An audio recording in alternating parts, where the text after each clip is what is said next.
The diary was small, bound in soft leather the color of fading roses, the corners worn from being opened and closed by trembling hands. No one knew she kept it. Not the studio, not her agents, not the people who claimed to love her. It lived in the drawer beside her bed, tucked beneath scripts she no longer wanted to read and letters she never intended to send. And on the final night she wrote in it. Marilyn Monroe pressed the pen so hard to the page that the ink bled through to the paper underneath. She was alone in her room when she began. A single lamp lit the corner of the space, giving everything a warm glow that contradicted the coldness she felt inside. Outside, the world knew her as a legend, a dream, a symbol of everything America adored and destroyed in equal measure. But inside that room, there was no glamour, no applause, only silence. Only the sound of a woman breathing through a pain no one else could name. She hesitated before writing. Her fingers hovered over the paper. Her eyes were swollen from crying, though she would never admit that to anyone. She had cried quietly, the way she had learned as a child in houses where noise brought trouble. She wiped her face, inhaled shakily, and began her final entry with a line she had used countless times before. "Tonight I feel." But she didn't finish the sentence. Not yet. She stared at the words, feeling them echo inside her chest. Tonight I feel what? Abandoned? Exposed? Exhausted? Too many truths crowded her mind at once. She closed her eyes and tried again. The hours leading up to that moment had been harsh, even by Hollywood standards. Another argument with the studio. Another reminder that they saw her as both priceless and replaceable. Another phone call that left her staring at the wall long after the dial tone faded. She had tried to brush it off, to tell herself she was strong enough, famous enough, adored enough to rise above it. But fame is a fragile armor, and hers had begun to crack long before anyone noticed. She wrote slowly, her handwriting looping unevenly. She wrote about the loneliness, the pressure, the way people reached for her image but never her hand. She wrote about the nights she lay awake wondering if anyone would choose her if she weren't Marilyn Monroe. If she were simply Norma Jean again, barefoot on a kitchen floor, waiting for someone to promise they wouldn't leave. She wrote about love, too. The kind she chased, the kind she ran from, the kind she was never certain she deserved. She wrote about the weight of being wanted by millions and understood by none. And as she wrote, the words began to tremble. Her sentences became shorter. Her pen strokes grew heavier. She was circling something she had never put into words before. She paused, pressing her fingers to her temple as a wave of dizziness washed over her. She took a breath and continued. There was a line she had been afraid to write for years, a thought she had carried like a secret flame, sometimes bright, sometimes dim, but always burning. And that night, after everything she had endured, she finally let herself write it. But before she reached that moment, she wrote about a conversation earlier in the day that had stayed with her in a way she didn't expect. A friend had told her she looked tired. Just tired. Such a simple word, but it had struck something deep within her. Because she wasn't just tired, she was worn. She was stretched thin between the person she was and the person the world demanded she be. She felt like paper held up to the light, beautiful, fragile, and one wrong touch away from tearing. She wrote about the way the producer looked at her that morning, not with admiration or humanity, but with frustration, like she was a malfunctioning investment. She wrote about the way her doctor spoke to her with concern in his voice, but disbelief in his eyes. She wrote about the fans who screamed her name, yet had no idea who she truly was. She wrote about the weight of pretending to be okay when she wasn't. And then she stopped writing words altogether. The ink trailed off into a small smear where her hand had lingered too long. Her breathing grew heavy. She stared at the page, feeling something in her chest tighten in a way she had no language for. Finally, she brought the pen back down. She wrote the line that would one day break Hollywood's heart. She wrote the line no one was meant to see. She wrote the truth she had carried for longer than she could bear. And she wrote it so clearly, so painfully, that even decades later, the handwriting trembles across the page like a voice cracking in the dark. She wrote, asterisk, I am so loved by everyone, except the ones I need. Asterisk. When her hand lifted from the page, she felt a strange calm settle over her. Not relief, not peace, but acceptance. a quiet acknowledgement of a truth she had run from for so long. She closed the diary gently, as if not to disturb the sentence still echoing inside it. And somewhere outside her window, Hollywood kept shining, bright, loud, merciless, never realizing that inside one quiet room, its brightest star had finally allowed herself to confess the pain it had carved into her. She sat still for a long time after closing the diary, her fingers resting on its worn cover as if afraid it might disappear if she let go. The room felt small around her, shrinking in the same way her life had, from wide possibilities to narrow corridors where every choice felt like an obligation. The lamp beside her flickered once, casting soft shadows across the walls. Shadows that looked, for a moment, like the silhouettes of people who had come and gone, people who promised permanence and delivered only echoes. She opened her eyes again when she heard a soft creak outside her bedroom door. It was late, too late for anyone to visit without calling first. She sat up, alert, listening. Footsteps, slow ones, familiar enough to make her chest tighten, yet unexpected enough to make her pulse quicken. She weren't expecting anyone, but in Hollywood there were names that ignored expectations. The doorknob rattled slightly, then stopped. Marilyn, a voice whispered. She recognized it immediately, gentle, cautious, almost apologetic. It belonged to someone she trusted more than most, someone who had seen glimpses of the real her behind the smile and glamour. She rose from the bed and crossed the room, opening the door just enough to see him standing in the dim hallway, his expression troubled. "You shouldn't be here," she said softly. "I know," he replied, "but I heard about the meeting this afternoon. I just wanted to check on you." She stepped aside, letting him in. He walked in quietly, his gaze scanning the room as if trying to understand the weight hanging in the air. He noticed the open diary on the bed, the rumpled sheets, the faint redness around her eyes. He didn't comment. He knew better, but his silence was louder than words. "What happened today?" he asked gently. Marilyn sat back on the bed, pulling her knees close, a habit she had never outgrown. "They want to replace me," she said, her voice small. "They've already chosen someone." His expression tightened. He sat beside her, careful not to touch her until she leaned her head on his shoulder, a silent permission she rarely gave. He placed a supportive hand on her arm. "You know they're wrong," he murmured. "You're still the biggest star in this town." She shook her head. "Not to them. To them, I'm a problem, a cost, a burden they're tired of carrying." "That's not true." "It feels true," she whispered. He hesitated, then asked the question he'd come for. "And what did you write?" He nodded toward the diary. She stiffened slightly. "I wrote something I shouldn't have. Can I see it?" She hesitated, then reached for the diary with trembling fingers. She didn't open it. Instead, she held it in her lap, brushing her thumb over the cover as though reconsidering every choice that had brought her to this moment. "It won't change anything," she said. "I still want to understand." She exhaled shakily, then opened the diary to the final page.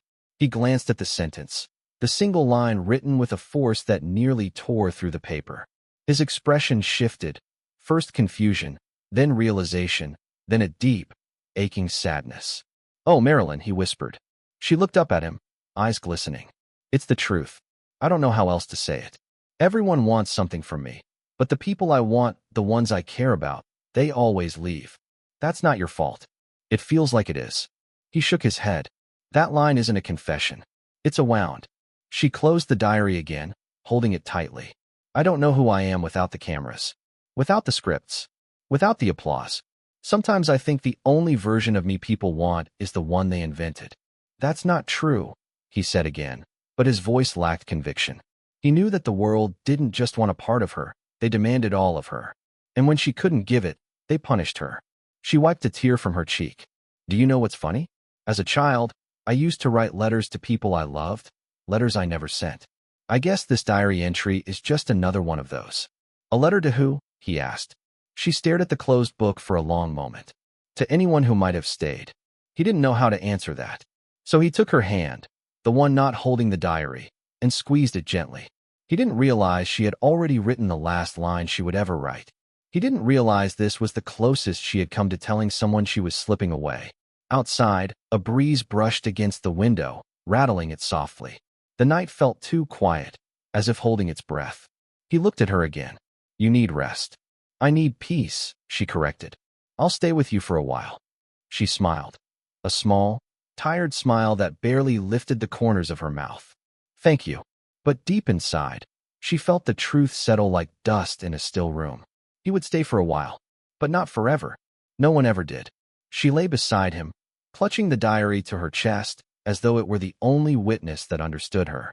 And as her eyelids fluttered, she wondered if anyone would ever read that final line, or if it would be tucked away, forgotten, just like the pieces of herself she had been forced to hide. She hoped someone would understand it one day. She hoped someone would know it wasn't a cry for attention. It was a cry for connection, a cry for love that didn't vanish when the spotlight dimmed. And as she drifted into a restless sleep, the diary remained pressed against her heart, the last fragile truth of a woman who had been adored by millions, yet loved by so painfully few. She woke before dawn, the sky outside still a deep shade of blue, the kind that blurs the line between night and morning. For a moment, she didn't remember falling asleep, nor did she register the weight of the diary still held loosely against her chest. What she did notice was the emptiness beside her. He was gone. The pillow where his head had rested was cold. She sat up slowly, the ache in her chest returning with a sharpness that made her catch her breath. She told herself she wasn't surprised. People left. It was the most predictable pattern of her life.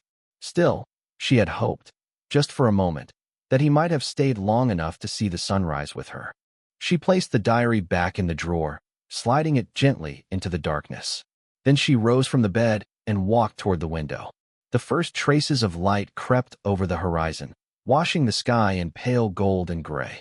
She pressed her palm to the glass, feeling the chill seep into her skin. She closed her eyes. A knock echoed from the front door. Her stomach tightened. No one visited her at this hour. She walked slowly through the house, each step feeling heavier than the last. When she opened the door, she was met with a man she hadn't expected to see, her agent. He stood stiffly, dressed in an immaculate suit, holding a folder so tightly that the edges bent beneath his fingers. "Marilyn," he said with a nod. "We need to talk." She stepped aside reluctantly, letting him in. He moved with the confidence of someone who believed he was doing her a favor simply by existing in her home. She resented that, but she didn't have the energy to show it. He sat at the kitchen table, sliding the folder toward her. "I won't waste your time," he began. "The studio finalized their decision last night. They're moving forward with renegotiations." Marilyn didn't sit. She stood still, arms crossed loosely over her chest. "You mean they're cutting my contract?" He cleared his throat. "They're restructuring it. Call it what it is," she said. Her voice was calm, but her hands trembled. He finally sighed, a gesture that tried to mimic sympathy but lacked sincerity. "They think it's for the best." "For who?" she asked quietly. "For me? Or for them?" He didn't answer. Her jaw clenched. "When did you find out?" "Yesterday afternoon." "And you didn't tell me?" He shifted uncomfortably. "I wanted to wait until I had all the details." "You waited because you didn't want to deal with me," she said. "You didn't want to be the one to break the news." "Marilyn, be reasonable." "Reasonable?" She let out a short, hollow laugh. "They're replacing me, cutting my salary, cutting my roles. And I'm supposed to be reasonable?" His face hardened. "You weren't easy to defend." The words hit her like a lash. He continued, undeterred. "The reputation you've built, the lateness, the emotional days, the unpredictability, it's made you vulnerable. They think they're protecting the project. By humiliating me? By controlling the damage." She felt something in her chest twist painfully. Not anger, not sadness, something deeper, something like betrayal wearing a familiar face. She walked away from him, pacing the length of the living room. The walls felt too close again, the air too thin. When she finally returned to the table, she placed both hands on its surface and leaned forward. "What's really in that contract?" He hesitated. Then he spoke in a clipped, businesslike tone, the one he used when he wanted to distance himself emotionally. "They want power of approval over your medical treatment. They want to monitor your schedule more strictly. They want creative control over your public appearances." Her breath caught.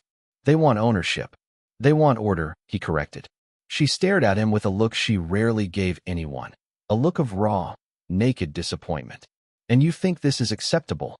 "I think it's survival," he replied coldly. "This is Hollywood, Marilyn. You know better than anyone that no one stays on top forever." She sank into a chair, her body suddenly too heavy to support. She whispered, "You're supposed to be on my side." He did not blink. "I'm on the side that keeps you working." "No," she said softly. "You're on the side that keeps you comfortable." A tense silence stretched between them. Finally, he gathered his papers, closing the folder with a crisp snap. "You should think carefully about your next steps. If you want to keep your career, you'll need to cooperate." Her eyes hardened. "Get out. Marilyn, get out." He hesitated, his mouth tightening with irritation, then stood and walked toward the door. Before leaving, he paused. "You're making a mistake," he warned. She didn't answer. The moment the door shut behind him, she felt the tears rising again, not from weakness, but from a grief she couldn't express. She pressed her hands to her face, sinking into the quiet of her home. After several minutes, she pulled herself together and returned to her bedroom. She opened the drawer and took out the diary again, holding it gently, as if the leather could absorb her shaking. She didn't write this time. She simply opened it and reread the last line. "I am so loved by everyone, except the ones I need." Her eyes lingered on the words, tracing them like old scars. She touched the ink as if expecting it to smudge, but it had dried into permanence. A soft rustle behind her made her turn. A letter had slipped halfway out from beneath the diary, a letter she didn't remember placing there. She pulled it out slowly. The envelope was unmarked. No name, no stamp, just a simple fold of paper hiding something inside. Her heart beat faster. Someone had left it for her. Someone who had access to her room. Someone who came while she slept. She opened it with trembling hands. And whatever she read in that letter made her breath stop, her fingers go cold, and her entire world shift in an instant. The line that broke Hollywood's heart was written in her diary, but the sentence inside the letter was the one that broke hers.